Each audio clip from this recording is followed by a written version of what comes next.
প্রিয় দর্শকবৃন্দ, সবাইকে শুভেচ্ছা, শুভ সন্ধ্যা। আসসালামু আলাইকুম। আজকে আমি একটা ব্যতিক্রমধর্মী বিষয় নিয়ে আপনাদের সাথে আলাপ করব। আমি একটু আগে একটা বিষয়ে আ দেখে খুবই বিস্মিত, দুঃখিত এবং মর্মাহত। তার কারণ আমাদের দেশের অনেক মাধ্যম আছে, জাতীয় মাধ্যম, ইলেকট্রনিক মিডিয়া, প্রিন্ট মিডিয়া এবং বিভিন্ন পত্রপত্রিকা, এবং বর্তমানে তো বলার অপেক্ষা রাখে না যে মিডিয়ার অভাব নেই। মিডিয়া এখন ঘরে ঘরে। তো সেই হিসেবে আমরা বিভিন্ন খবর আমরা দেখি, পাই এই অবাধ প্রবাহের যুগে।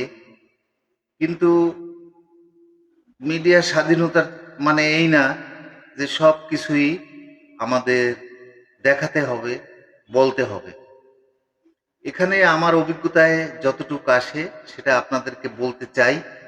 সেটা হলো যে উন্নত বিশ্বে তাদের রাষ্ট্রীয় স্বার্থে এবং কূটনৈতিক স্বার্থে এমন এমন সংবাদ আছে যে সংবাদগুলো ছাপে না, তাতে তাদের রাষ্ট্রীয় নীতি কৌশলের উপর বিরূপ প্রভাব পড়তে পারে এবং সমাজের উপর বিরূপ প্রভাব পড়তে পারে। সেরকম খবর, নেতিবাচক খবর তারা ছাপে না বা বলে না। তো এক্ষেত্রে আমাদের ব্যাপারটা সম্পূর্ণ উল্টা। উল্টা বলতে সব খবর আমরা ছাপতে পারি না, আবার বলতে পারি না, আবার যেটা বলার দরকার ছিল না সেটা বলতেছি। এই যে একটা হযবরল অবস্থা, এই হযবরল অবস্থার মধ্যে কোনটা সত্য, কোনটা মিথ্যা, কোনটা আসল, কোনটা নকল, এইটা সাধারণ মানুষের বোঝার বাইরে চলে গেছে। যেমন ধরেন, একটা সময় আমরা উদাহরণস্বরূপ বলতে পারি যে ছাপার অক্ষর মানেই এইটা একটা সত্যি খবর, ছাপার অক্ষর মানেই এইটা একটা ভালো জিনিস, ভালো খবর।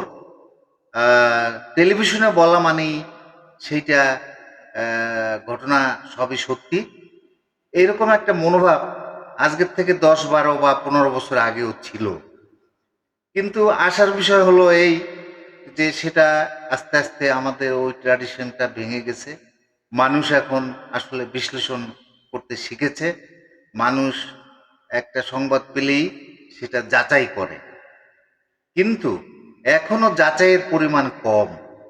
যেটা আমরা ইউটিউবে দেখি, পেপারে দেখি, সেইটাই আমরা বিশ্বাস করি। এরকমের লোকের সংখ্যা এখনো অনেক বেশি। যাই হোক, আসল কথায় আসি। আমাদের এই মিডিয়া চ্যানেলগুলো বা মাধ্যমগুলোর একটা পার্থক্য এখনো বিরাজমান। সেটা হলো দায়িত্বশীল, দায়িত্বশীল একটা মিডিয়া। যেমন ধরেন, আমরা আহ, এরকম অনেক আন্তর্জাতিক মিডিয়া আছে, যে মিডিয়া এই, কোনো সংবাদ যদি ছাপে বা বলে সেটা অধিকতর গ্রহণযোগ্য এবং বিশ্বাসযোগ্য হয়। তার মধ্যে নিউ ইয়র্ক টাইমস, তারপরে আহ, আল জাজিরা, তারপরে সিএনএন, বিবিসি, এই জাতীয় মিডিয়াগুলো দায়িত্বশীলতার চাইতেও বেশি দায়িত্বশীল তারা। তো এই অবস্থায় আমাদের দেশের দায়িত্বশীল মিডিয়া কোনটা বুঝবো? বুঝবো এখানে এই প্রিন্টিং মিডিয়া আছে, যেমন ইত্তেফাক, প্রথম আলো, বাংলাদেশ প্রতিদিন, আজকের খবর, আহ, ইত্যাদি ইত্যাদি। তো টেলিভিশন আছে, চ্যানেল আই, এটিএন, তারপরে দেশ টিভি, তারপরে এরকম আরো প্রায় 70-72টা দায়িত্বশীল চ্যানেল আছে, জাতীয় মিডিয়া বলি আমরা। তো সেই দায়িত্বশীল চ্যানেলের মধ্যে দেশ টেলিভিশন একটা জাতীয় মাধ্যম বলে আমি মনে করি। তো সেখানে দেখলাম যে তারা এক ভদ্রলোক, সে একজন ব্যবসায়ী, সে আত্মহত্যার একটা লাইভ প্রচার করতেছে। এবং আমার প্রশ্ন এখানে যে ওই যে দেশ টেলিভিশন জাতীয় মাধ্যম, সেই মাধ্যম এই লাইভটা প্রচার করছে এবং সে তার আক্ষেপের কথা বলতেছে, পারিবারিক সমস্যার কথা বলতেছে, বলে তারা সে কি এক ধরনের মেডিসিন যেটা খাওয়ার সাথে সাথেই মারা যায়, সেই মেডিসিনটা সে একটু পরে মনের দুঃখে খাবে। তো আমার প্রশ্ন হলো এই যে এই লাইভ অনুষ্ঠানটা, এই যে আত্মহত্যার যে বিষয়টা, এইটা দেশ টেলিভিশন পেল কিভাবে? এবং দেশ টেলিভিশন কেন তাদের আত্মীয় স্বজন বা প্রশাসনকে ইনফরমেশন দিল না তাকে রেস্কিউ করার জন্য, তাকে উদ্ধার করার জন্য? উদ্ধার হয়তো হতে পারতো কি পারতো না, সেটা পরের ব্যাপার। কিন্তু উদ্ধারের একটা চেষ্টা, মানে এরকমের একটা প্রক্রিয়ায় সচেষ্ট হওয়া, সেটা দেখলেও অন্তত প্রবোধ দেয়া যেত মনকে যে না, সেরকমের একটা চেষ্টা চলছে। হয়তো তাকে আত্মহত্যার প্রবণতা থেকে ফিরানো যেত কি যেত না, সেটা পরের হিসাব। এখন কথা হলো যে দেশ টেলিভিশন একটা জাতীয় মাধ্যম, এই মাধ্যমে এই আত্মহত্যা করছে লাইভে এসে, সেইটা প্রচার করাটা ফৌজদারি অপরাধ না? এটা যে কোনো একটা ইউটিউব চ্যানেল বা অজ্ঞতার বশে বা সস্তা ইউটিউবার এই এই সমস্ত কর্মকাণ্ড করতে পারত তাদের ভিউজ বাড়ানোর জন্য। এবং দেখলাম যে 3 লাখ 4 লাখ ভিউজ ছাড়িয়ে গেছে। তো এই ভিউজ বাড়ানোর জন্য অনেক সময় সস্তা ইউটিউবার বা সস্তা এখন সামাজিক যোগাযোগ মাধ্যমে এরকমের অহরহ ঘটে থাকে। কিন্তু আমার প্রশ্ন যে দেশ টেলিভিশন এইভাবে একটা আত্মহত্যার লাইভ অনুষ্ঠান কিভাবে প্রচার করে, এটা আসলে আমি বিস্মিত, দুঃখিত, মর্মাহত এবং ধিক্কার জানাই। দেশ টেলিভিশন এই কাজটা করেছে এবং তার পরবর্তীতে দেখলাম তার এক মামা, সে এসে বলল যে আমরা খবর পাই, খবর পাওয়ার পরে আমরা ঘটনাস্থলে যাই, যাওয়ার পরে তাকে স্থানীয় হাসপাতালে ভর্তি করি। ভর্তি করার পরে সেখান থেকে ওরা রেফার করে বগুড়ার হাসপাতালে, এবং বগুড়ার হাসপাতালে রেফার করার পরে তারা বলে মৃত হিসাবে ঘোষণা করে। তো এই অবস্থায় আমরা তাকে আসলে বাঁচাতে পারলাম না। এবং এই দেশ টেলিভিশনের এই ভিউজের দরকার ছিল, তাদের খুব টাকার প্রয়োজন, টাকাটা আসলে খুব দরকার মানুষের। যেটা জীবন্ত একটা মানুষ আত্মহত্যা করে, সেই লাইভটা দেখালে ভিউজ বাড়বে এবং টাকা পাবে তারা। হ্যাঁ, একটা জাতীয় মাধ্যম, এটা আসলে খুবই দুঃখজনক ব্যাপার। আত্মহত্যার ব্যাপারে আমরা যতটুকু জানি, আমাদের ইসলাম ধর্ম তো বটেই, সকল ধর্মে ঘৃণিত একটা নিষিদ্ধ কাজ। কোনো ধর্মই আত্মহত্যা স্বীকার করে না, আত্মহত্যার জন্য উদ্বুদ্ধ করে না।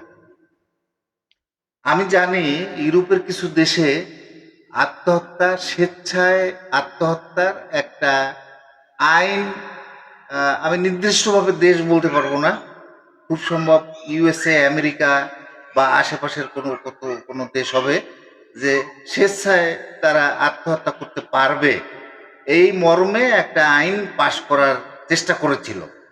এবং ব্যাপক বিক্ষোভ এবং ব্যাপক সমালোচনা আলোচনার মধ্য দিয়ে সেই আইন পাশ করতে পারে নাই। সেই আইনটা অবশেষে রোধ করে। এখন আমি এই মুহূর্তে বলতে পারবো না, কেউ যদি জেনে থাকেন তাহলে আমাকে জানাবেন যে আত্মহত্যার আইন পাশ হয়েছে আমার জানা নাই। আমি যতটুকু খবর রাখি তাতে আমার জানা নাই। এটা চেষ্টা চলছিল ইউরোপে।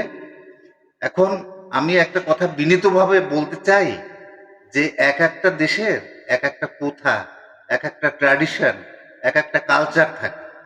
সেই কালচারকে আমরা অস্বীকার করতে পারবো না। সেই কালচারটাকে আমরা বাংলাদেশে যদি ফলো করি, আমরা বাঙালি, আমরা বাংলাদেশি, আমরা যদি ফলো করি তাহলে আমাদের সমাজে সেটা মানাবে না। তো সেই হিসেবে বলতে পারি যে ইসলাম ধর্ম সহ সকল ধর্ম এই আত্মহত্যার কাজটাকে ঘৃণা পোষণ করে এবং আত্মহত্যা যদিও ধরলাম কোনো দেশ আইন করতে পারে, তাহলে সেই আইনের একটা বিধিনিষেধ, একটা কালা কানুন বা একটা নিয়মবদ্ধ প্রক্রিয়া থাকবে, নিশ্চয়ই থাকবে। এবং সেটা একটা পরিবেশের ভিতর দিয়ে সে বনসই দিবে। তারপরে হয়তো, আমার ধারণাগতভাবে বললাম, বনসই দিয়ে তারপরে সেখানে আত্মহত্যার একটা প্রক্রিয়া অবলম্বন করবে। নির্দিষ্ট জায়গায়, নির্দিষ্ট হাসপাতালে, নির্দিষ্ট চিকিৎসক দ্বারা সেই জিনিসটা সংগঠিত হবে। তো সেটা নিশ্চয়ই লাইভে দেখাবে না এবং সেটা নিশ্চয়ই তাদের কোনো দায়িত্বশীল মিডিয়া প্রচার করবে না। যে জিনিসটা দেশের, সমাজের, পরিবারের, বিশ্বের অমঙ্গল হয় সেটা কোনো নিউজ না, সেটা নেতিবাচক নিউজ। তাহলে আমরা তো নেতিবাচক নিউজ বা সংবাদ কম শুনি, ইতিবাচক সংবাদ কম শুনি, সবই তো নেতিবাচক। এখন আত্মহত্যাও আমরা লাইভে প্রচার করছি। এটা আসলে আমাদের সাংবাদিকতার বা মানে তথ্যভিত্তিক এবং বস্তুনিষ্ঠ সাংবাদিকতার আসলে বড্ডই অভাব। আমাদের দেশের অজ্ঞানতা, অসচেতনতা এবং এই বিভিন্ন রকমের আহ, না জানা, অশিক্ষা, মূর্খতা, এটাই তার প্রমাণ। আমরা যেন বলতে পারলেই বাঁচি এবং তাতে মূল লক্ষ্য থাকে কত ভিউজ হবে, কত ইনকাম হবে, এই জিনিসটা আমরা মনে করি। তো দর্শকবৃন্দ, আমি শেষে একটা কথা বলতে চাই। আমি একটা বই পড়েছিলাম, বইটার একটা উদ্ধৃতি দিতে চাই। সেটা হলো ইস্পাত, নিকোলাই অস্ট্রোভস্কি। উনি একটা লাইন লিখেছিলেন, লাইনটা হুবহু হবে কিনা আমি বলতে পারি না, কিন্তু ভাবার্থটা এরকম যে মানুষের জীবন তো একটাই। সেই জীবন যদি পরিবার, সমাজ এবং রাষ্ট্রের কাজে না লাগে, মঙ্গলজনক কাজে না লাগে, ইতিবাচক কাজে না লাগে, তাহলে সেই জীবন এবং জন্মটাই বৃথা। আমাদের জীবনটা অনেক মূল্যবান, আমাদের জীবনটা মসৃণ, আমাদের জীবনটা শান্তিময়, আমাদের জীবনটা অনেক ভালো লাগার এরকমের ব্যক্তি খুঁজে পাওয়া মুশকিল। আসলে মূল লক্ষ্যটা আমাদের শান্তি। শান্তির জায়গাটা অন্বেষণ করে খুব কম লোক। শুধু আহ, টাকা, সম্পদ মানুষের শান্তি এনে দিতে পারে না।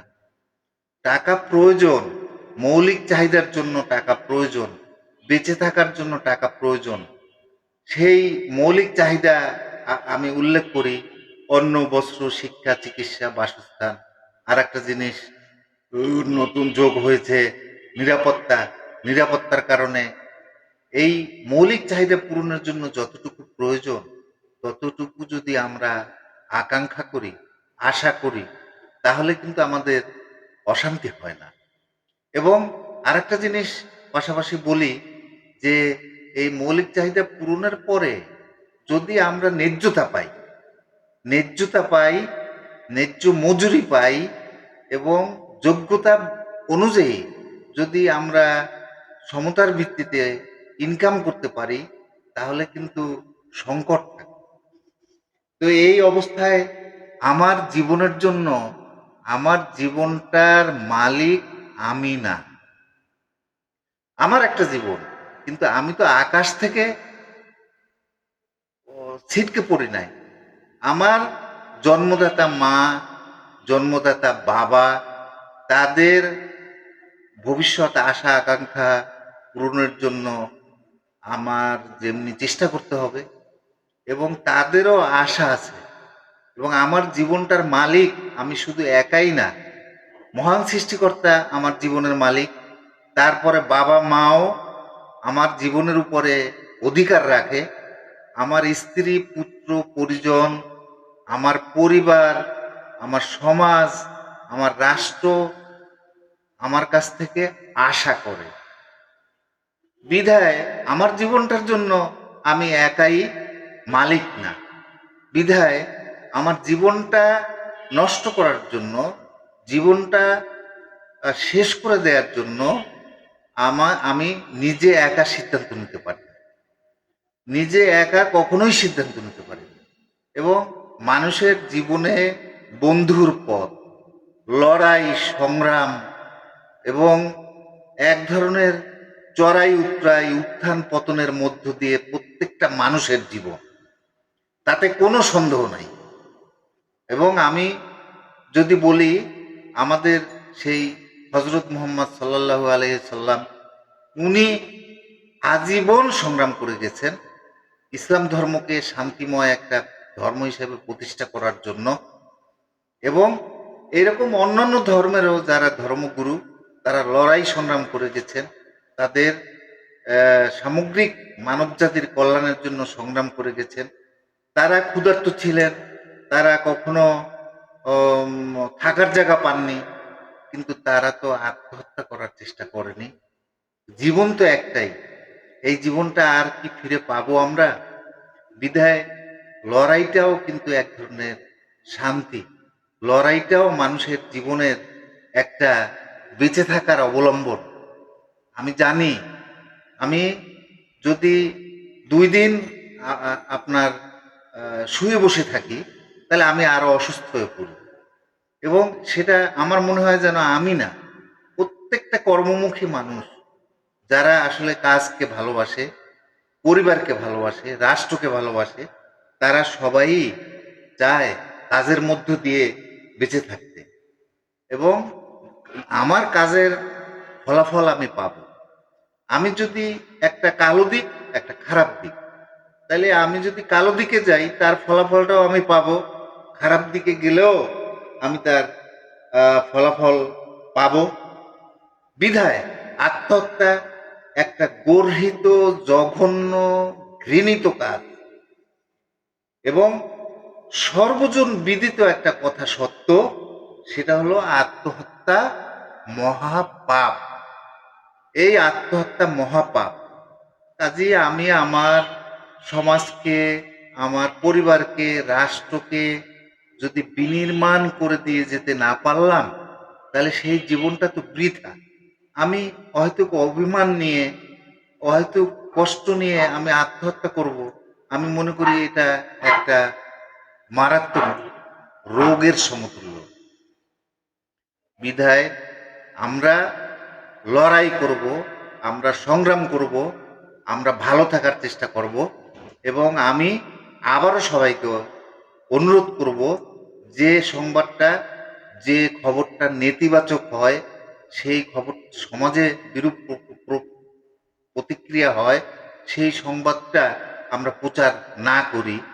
হ্যাঁ, সমাজকে এগিয়ে যেতে দিন। এবং দেশ টেলিভিশনের মতো একটা জাতীয় মাধ্যম এই আত্মহত্যার লাইভ শোটা দেখিয়েছে, এবং আমার দেখতে হয়েছে, পুরো দেশবাসী দেখছে। হ্যাঁ, এবং হাজার হাজার লক্ষ লক্ষ লোক সেটা প্রত্যক্ষ করেছে। আমি এই দেশ টেলিভিশনের এই উদ্যোগকে ঘৃণা করি এবং ঘৃণা জানাই। এবং সংশ্লিষ্ট প্রশাসন তাদের একটা জবাবদিহিতার আওতায় নিয়ে আসার জন্য আমি অনুরোধ করব, যে এই রকমের সংবাদ একটা জাতীয় মাধ্যম কিভাবে দেখায়। সবাইকে ধন্যবাদ।